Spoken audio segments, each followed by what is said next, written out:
Direct News TV. April 6, 2024. EU urges China to use influence on Russia and Iran. The European Union hopes China will help persuade Russia to end its war in Ukraine and limit an Iranian weapons build-up. European Commission President Ursula von der Leyen raised the scenario on Monday after talks in Paris with Chinese President Xi Jinping, which also included trade issues. The EU hopes Beijing will lean on its ally Russia and help stem Iran's proliferation of missiles and drones, the head of the EU executive body said. We count on China to use all its influence on Russia to end Russia's war of aggression against Ukraine, von der Leyen said after meeting with Xi alongside French President Emmanuel Macron at the Élysée Palace. President Xi has played an important role in de-escalating Russia's irresponsible nuclear threats, and I am confident that President Xi will continue to do so against the backdrop of ongoing nuclear threats by Russia, she said. The meeting in Paris took place on the same day the Kremlin announced Russian President Vladimir Putin had ordered nuclear drills. The exercises were in response to statements by Western countries about sending troops into Ukraine, Moscow added.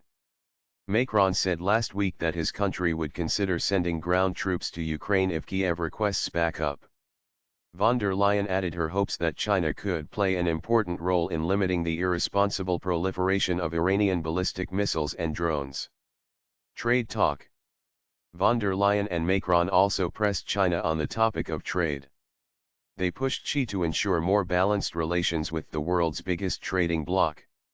The future of our continent will also very clearly depend on our capacity to further develop in a balanced way our relationship with China, Macron said as the three leaders sat at a round table.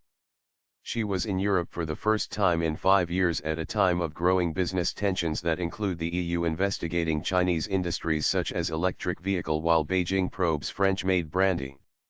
Von der Leyen was more blunt, saying the relationship was hurt by unequal market access and Chinese state subsidies. After the meeting, she told reporters that the EU cannot absorb massive overproduction of Chinese industrial goods flooding its market. Europe will not waver from making tough decisions needed to protect its market, she said. In brief public comments before the talks, she said he viewed relations with Europe as a priority of China's foreign policy and that both should stay committed to the partnership. As the world enters a new period of turbulence and change, as two important forces in this world, China and Europe should adhere to the positioning of partners, adhere to dialogue and cooperation, she said. My name is Kingsley. Please like, share, subscribe and hit that notification bell so you can be the first to be notified whenever we post. You won't regret it.